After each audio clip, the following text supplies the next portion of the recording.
Dar fruto, parte 2. Bueno, aquí seguimos con el tema de la conversión.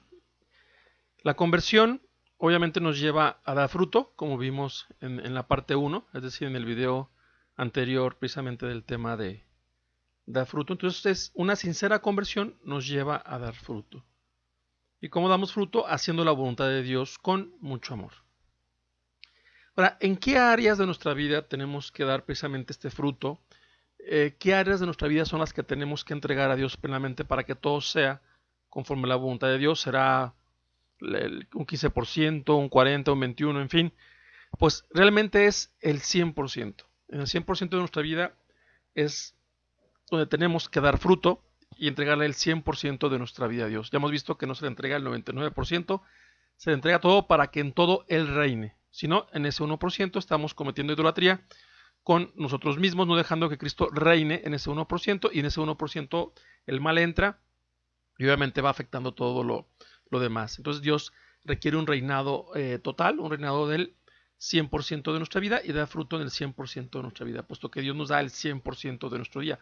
Él nos da las 24 horas diarias para que precisamente demos este fruto haciendo su voluntad, y su voluntad, como vimos, es el plan perfecto, es la obra maestra para nuestras vidas. Ahora veamos qué nos dice el Evangelio. Leamos esta cita de Marcos 10.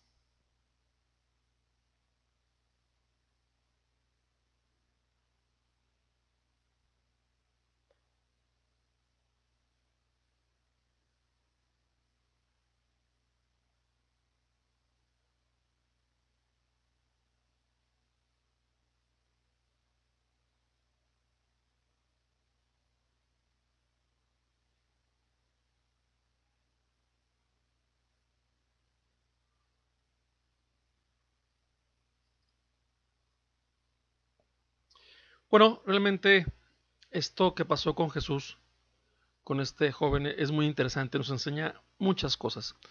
Por un lado, el joven quiere hacer las cosas bien, por lo que se ve, por lo menos en un primer momento, y se ve que ha cumplido los mandamientos, ¿no? Por lo menos los mandamientos de Moisés, que son los que están aquí, y todavía le pregunta a Jesús, ¿no? De alguna manera, si hay algo más. Y Jesús le dice: solo te falta una cosa.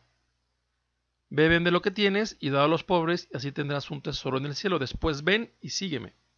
¿Sí? O sea, de alguna manera aquí Jesús está hablando que por lo menos los mandamientos de Moisés no son todo, ¿no? Hace falta una cosa más. Que de alguna manera lo pudiéramos sintetizar. Bueno, aquí se enfoca a una cuestión de bienes, no materiales, pero se podría enfocar a: te hace falta una cosa, haz lo que yo te digo. ¿Sí? Haz lo que yo te digo siempre. ¿Sí? Además de los 10 mandamientos, haz lo que yo te digo, ¿no? Como ya hemos visto en algunos módulos anteriores, ¿no? Si te pido ser médico, sé médico. Si te pido casarte, cásate. Si te pido ser sacerdote, sé sacerdote. ¿Sí? O sea, hace falta, podríamos decir, una docilidad al 100%, ¿no? Una entrega incondicional a Dios en todo, y eso tiene que ver con el seguimiento, como también lo habíamos visto. Por eso dice Jesús: ven y sígueme. Una vez que lo hayas entregado todo, ven y sígueme. Si no entregas todo, no me puedes seguir, ¿no? De alguna manera. Y así tendremos un tesoro en el cielo, un tesoro mucho mayor que lo que podamos tener aquí, o lo que nosotros concibamos como tesoro. No necesariamente tiene que ser incluso algo material, como lo vamos a ir viendo. Entonces, sobre todo, es esta entrega incondicional a Dios en todo. Seguimos con el Evangelio, con estos versículos. Vamos a ver qué sigue diciendo en Marcos en los siguientes versículos de 22 a 23. Dice: él, al oír estas palabras, se entristeció y se fue apenado, porque poseía muchos bienes. Entonces Jesús, mirando alrededor, dijo a sus discípulos: qué difícil será para los ricos entrar en el reino de Dios. Entonces aquí habla como de alguna manera el joven aquí se entristece porque tenía muchos bienes. Bienes obviamente en un sentido terreno, en un sentido del mundo. Y se fue. O sea, no pudo seguir a Jesús porque en el fondo, ¿qué pasaba? Él tenía sus bienes por encima de Jesús. Sí, en otras áreas de su vida cumplía los mandamientos, pero en esta área de poner a Dios por encima de todo, incluso de sus bienes, ahí ya no, ahí ya falló. Él ponía a los bienes por encima de Jesús, o incluso se ponía a él mismo por encima de Jesús. Quizá él deseaba esos bienes para él, para su comodidad, para su placer, para su gusto, para su egoísmo, como a fin de cuentas vamos a ver más adelante. Entonces dice Jesús, qué difícil será para los ricos entrar en el reino de Dios. Y en ese sentido, ricos, podríamos de alguna forma entender qué difícil será para los que tienen apegos a otra cosa, a sí mismos o a los bienes materiales, ¿no?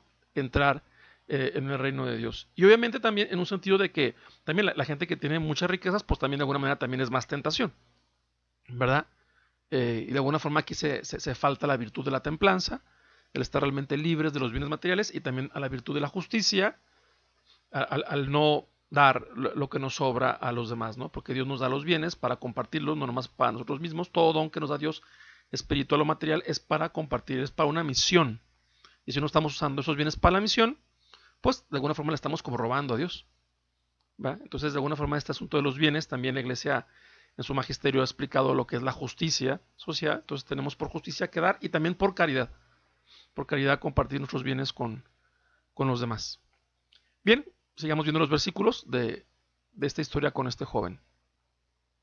En los siguientes versículos, de 24 al 27, dice: los discípulos se sorprendieron por esas palabras, pero Jesús continuó diciendo: hijos míos, qué difícil es entrar en el reino de Dios. Es más fácil que un camello pase por el ojo de una aguja que un rico entre en el reino de Dios. Los discípulos se asombraron aún más y se preguntaban unos a otros: entonces, ¿quién podrá salvarse? Jesús, fijando en ellos su mirada, les dijo: para los hombres es imposible, pero no para Dios, porque para Él todo es posible. Entonces aquí se sorprenden los discípulos porque dicen: entonces, ¿quién se va a salvar? Pues dice Jesús: para lo que es imposible para los hombres, para Dios todo es posible. O sea que con Dios sí es posible desapegarnos de las cosas. Sí es posible desapegarnos de lo material, de lo espiritual, de cualquier cosa que de alguna forma es un apego, que puede ser material o no material incluso. Alguien puede estar apegado a un sacerdote y de repente el sacerdote lo cambian y ya ni va a misa. Alguien puede estar apegado a un grupo espiritual, a algún movimiento, a algún apostolado. Ese apostolado de alguna forma termina y la persona también ya no reza, no ora, en fin. Entonces esos son apegos, incluso en cuestiones espirituales, ¿no? Entonces tenemos que seguir a Jesús, ¿no? Es el ven y sígueme. Deja todo, ven y sígueme. Eso es lo que tenemos que hacer todos en cualquier estado de la vida en que Dios nos haya puesto y que quiere que en ese estado lo sigamos, ¿no? Por eso habla aquí que qué difícil es entrar, ¿verdad? Precisamente por nuestro egoísmo, por no querer dejar todo aquello que nos impide seguir a Jesús. Ahora, sí queremos porque Dios respeta nuestra libertad, basta que digamos: sí, Señor, sí quiero seguirte, sí quiero desapegarme de todo, pero me es difícil porque soy humano. Pero ya queremos, ya dijimos el sí, entonces ya entra la gracia de Dios, su poder, que para Él todo es posible y nos puede librar de cualquier apego y de esa manera poderlo seguir. Y sigamos con este versículo de Marcos, del capítulo 10, versículos 27 al 30, dice: Pedro le dijo: tú sabes que nosotros lo hemos dejado todo y te hemos seguido. Jesús respondió: les aseguro que el que haya dejado casa, hermanos y hermanas, madre y padre, hijos o campos por mí y por la buena noticia, desde ahora en este mundo recibirá el 100 por 1 en casas, hermanos y hermanas, madres, hijos, campos, en medio de las persecuciones, y en el mundo futuro recibirá la vida eterna. Entonces, bueno, aquí de alguna forma me pregunta: bueno, y los que sí han dejado todo por seguirte, ¿qué reciben? Pues como ven, aquí Dios les da el 100 por 1 en este mundo de lo que hayan dejado y la vida eterna. O sea que sí vale la pena dejar todo por Dios. Claro que hay que entenderlo bien, ¿no? No significa que si Dios te llama a casarte, dejes a tu mujer, ¿verdad? Obviamente no, más bien sigues a Jesús en esa vida que Dios te llamó para casarte. Pero si Dios te pide ser sacerdote, bueno, pues no te vas a casar y vas a ser sacerdote. De alguna forma dejas el casarte por ser sacerdote, ¿no? Y viceversa, a lo mejor puedo dejar este sacerdote por casarme porque Dios me lo pide. Entonces, de alguna forma aquí Dios pone las cosas que pudieran ser más preciadas para las personas, ¿no? Desde las cosas materiales, al mencionar casas, ¿verdad? Hasta cosas ya humanas, ¿no? Como hermanas, hermanos, madres, hijos, etcétera, ¿no? Bueno, pues en el fondo nos está diciendo: tienes que amarme más que a tus hijos, más que a tu madre, más que a tus hermanos, como lo dice el Evangelio, y ya lo hemos visto en ciertas citas evangélicas en otros videos, ¿verdad? Entonces estamos dispuestos a dejar todo por hacer la voluntad de Dios, y obviamente la recompensa pues será enorme, mucho más que lo que estamos dejando. Y de alguna manera Juan Pablo II tiene una cita en la Veritatis Splendor, en esta encíclica sobre el esplendor de la verdad, que sintetiza todo esto que estamos hablando. Dice el Papa San Juan Pablo: no se trata aquí solamente de escuchar una enseñanza y de cumplir un mandamiento, sino de algo mucho más radical: adherirse a la persona misma de Jesús, compartir su vida y su destino, participar de su obediencia libre y amorosa a la voluntad del Padre. Entonces, como vemos, de alguna manera es lo que pasa con el joven rico, ¿no? Que no pudo seguir a Jesús. No solamente es cumplir algunos mandamientos, ¿no? Sino de algo más radical. Aquí en el sentido radical se refiere a algo más profundo, de ir a la raíz. No se refiere a una cuestión obviamente fanática, ¿no? Sino radical, ¿no? De fondo, que es adherirse a la persona misma de Jesús. Adherirnos para estar siempre con Él, seguirlo a donde Él nos lleve, a donde Él vaya. Desde aquí compartir su vida y su destino. Participar de su obediencia libre y amorosa a la voluntad del Padre, ¿no? Entonces Jesús nos da ejemplo de que en cada instante de su vida, en cada minuto, en cada segundo, Él libremente obedecía a la voluntad del Padre. Y lo obedecía de manera amorosa, no como un soldado, ¿no? Sino como un hijo que ama al Padre, que es lo que Dios quiere de nosotros, una obediencia libre y amorosa a la voluntad de nuestro Padre, en cada momento, en cada instante de nuestra vida. Y eso requiere una adhesión a Jesús, no solamente cumplir algunos mandamientos y poner palomita, que claro que tenemos que cumplirlos, pero va más allá de eso. Es configurar toda nuestra vida a la voluntad de Dios. Entonces es difícil dar fruto, que es haciendo la voluntad de Dios con mucho amor, como ya hemos visto, si no estamos dispuestos a dar todo a Jesús, todo, el 100%, libres de cualquier apego. Este apego puede ser, cosas materiales, riquezas, bienes, pueden ser una persona, puede ser un estado de vida que no le agrada a Dios, puede ser una actividad, puede ser un trabajo, puede ser una sustancia, puede ser alcohol, puede ser droga, puede ser lo que tú quieras, pero que no es voluntad de Dios que tengas eso, o que estés atado a eso, o no de esa manera, ¿verdad? Entonces es difícil dar fruto, y ya vimos que en el fruto nos jugamos también la vida eterna, como en la parábola de los talentos y todo lo que hemos visto, también la cita de San Juan Bautista que vimos en el video pasado, ¿verdad? Que tenemos que dar fruto de una sincera conversión, y quien no da fruto es arrojado al fuego, lo dice ahí el Evangelio. Entonces venimos a dar fruto y hay que estar libres de cualquier apego, que como decimos puede ser cualquier cosa, pero en el fondo es un apego, a fin de cuentas, a nosotros, a nuestro egoísmo, ¿no? Nuestro egoísmo es lo que quiere esa sustancia, nuestro egoísmo lo que quiere esa riqueza, ese bien, esa persona, esa sustancia, y luego entramos con vínculos posesivos, codependientes, en fin, nada que ver, ¿no? Realmente con la libertad, la plenitud del Evangelio y de Cristo. Entonces tenemos que entregarle todo a Jesús. Entonces el camino de la felicidad es el de hacer la voluntad de Dios con mucho amor, dando fruto abundante. Y de aquí, pues obviamente están dos caminos, el hacerlo o no hacerlo, ¿no? En Deuteronomio hay una cita muy interesante del capítulo 30, que vamos a ir analizando los versículos. Ahorita vamos a empezar del 15 al 16. Dice ahí la palabra de Dios, dice: hoy pongo delante de ti la vida y la felicidad, la muerte y la desdicha. Si escuchas los mandamientos del Señor tu Dios que hoy te prescribo, si amas al Señor tu Dios y cumples sus mandamientos, sus leyes y sus preceptos, entonces vivirás, te multiplicarás y el Señor tu Dios te bendecirá en la tierra, donde ahora vas a entrar para tomar posesión de ella. Bueno, en el Antiguo Testamento, de alguna forma, sus mandamientos, sus leyes, sus preceptos, y además, de alguna forma, sintetizado en el amor al Señor, pues significa esta entrega incondicional a Dios, ¿no? De la que ya hemos mencionado ahorita del Evangelio con el joven rico. Aquí, de alguna forma, mandamientos, leyes y preceptos es, bueno, esa docilidad a la voluntad de Dios, esa obediencia a Dios en todo, en el 100% de nuestra vida. Pero aquí lo interesante es que si hacemos eso nos da un camino de felicidad, y si no hacemos eso, es un camino de muerte y desdicha. Dios no lo dice, y no porque Él quiera de alguna forma hacernos el mal o maldecirnos, sino que ese camino de no agradar a Dios, de no amarlo, es un camino que a fin de cuentas lleva a desagradar a Dios, a ofenderlo, que es el pecado. Y entonces el pecado está el demonio, y por cada pecado que hacemos, el demonio tiene fuerza para maldecirnos. De ahí la maldición y los males de cada día en el mundo crecen por el pecado, ¿va? Entonces la felicidad es la voluntad de Dios. La desdicha es no hacer esa voluntad, que en el fondo es el pecado. Cualquier pecado es una transgresión a la voluntad de Dios y una ofensa a Dios, con lo cual no lo estamos amando. No estamos cumpliendo el primer mandamiento, y eso nos da un camino de muerte y de desdicha. ¿Por qué entró la muerte en el mundo? Por el pecado, ¿verdad? Si no, seríamos inmortales, que es la vida de Dios, ¿no? Entonces su voluntad nos lleva a esta vida, la negación de esa voluntad nos lleva a una muerte ya desde aquí en este mundo. Por eso en Lucas 11:28 Jesús dice, Jesús le respondió, felices más bien los que escuchan la palabra de Dios y la practican. ¿Sí? Escuchar la palabra de Dios en ese sentido significa, pues, escuchar la voluntad de Dios y practicarla, llevar a cabo esa voluntad de Dios con amor, y eso nos da la felicidad. Seguimos con la cita de Deuteronomio.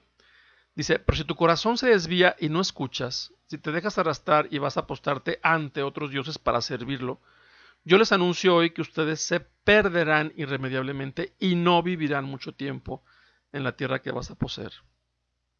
Entonces, si nuestro corazón se desvía de hacer la voluntad de Dios y no escuchamos a Dios para hacer su voluntad, a fin de cuentas acabamos postrándonos a otros dioses, que puede ser el dinero, como ya hemos visto, puede ser también personas que nos apegamos y ahí andamos con relaciones codependientes, enfermizas, etcétera, que si nos las quitan parece que se nos va la vida, con lo cual significa que Dios no está en primer lugar. Cosas, o sea, nos podemos obsesionar con el dinero, con los bienes que compramos, con casas, con coches, con lo que sea. Pueden ser sustancias, alcohol, droga, etcétera.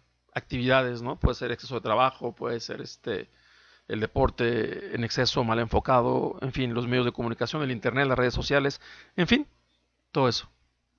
Que a fin de cuentas es el egoísmo, como ya hemos visto. Entonces eso nos lleva a la muerte, es una idolatría, es quitar a Dios en primer lugar y ponernos a fin de cuentas nosotros. La peor adicción es precisamente nuestro egoísmo.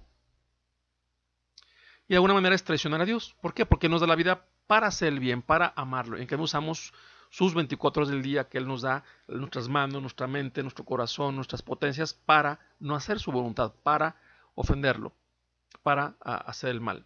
¿Sí? Es como si tú trabajas en una empresa, el patrón te da algo para vayas a comprar una materia prima y tú en vez de comprar una materia prima, pues te compras cosas para ti. Pues eso es robo, es como una traición. Pues igual Dios nos da los ojos, el corazón, la boca, el tiempo, todo. ¿Para qué? No para hacer cualquier cosa, sino para hacer su voluntad. Entonces, cuando no hacemos la voluntad de Dios, estamos traicionando a Dios, no somos fieles a Dios, le estamos de alguna manera robando. ¿Sí? Como ya sabemos, hay muchas maneras de robar. Bueno, entonces aquí están los dos caminos. Sigue diciendo el Deuteronomio, en los versículos 19 al 20, dice, hoy tomo por testigos contra ustedes al cielo y a la tierra. Yo he puesto delante de ti la vida y la muerte, la bendición y la maldición. Elige la vida, vivirás tú y tus descendientes, con tal que ames al Señor tu Dios, escuches su voz y le seas fiel. Porque de ello depende tu vida y tu larga permanencia en la tierra que el Señor juró dar a tus padres. O sea, aquí está, de alguna forma, ya la fórmula de la bendición, de la felicidad, hacer la voluntad de Dios, hacer lo que Dios nos pide, y ahí encontramos la vida, encontramos la bendición, no solamente para nosotros, sino para nuestros hijos, para nuestros descendientes, lo dice aquí la palabra de Dios. Y si no, pues bueno, entra la maldición que hemos hablado, la maldición que el enemigo se encarga en que sea una realidad y que solamente la gracia de Dios, la misericordia de Dios y el hacer con mucho amor su voluntad nos libera de esa maldición.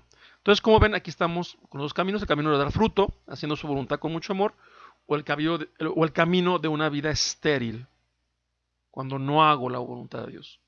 ¿Va? Eso no va a llevar a nada bueno, así gané yo el mundo entero, ¿de qué me sirve si pierdo mi alma? A fin de cuentas, para Dios es estéril. Ningún éxito en este mundo que no sea de acuerdo a la voluntad de Dios, para Dios no significa absolutamente nada. Es nada, y es un tiempo perdido que no llega hasta la vida eterna. Son acciones que no llegan al cielo, ¿verdad? Y es tiempo perdido.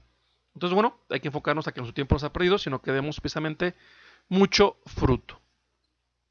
Y para eso tenemos que nutrirnos, y no solamente físicamente, sino sobre todo espiritualmente. Tenemos que nutrir nuestra alma para que precisamente se produzca un crecimiento en nosotros, en nuestra vida espiritual, y precisamente podamos dar más fruto. Pues bien, esto de alguna manera lo veremos en la siguiente sesión.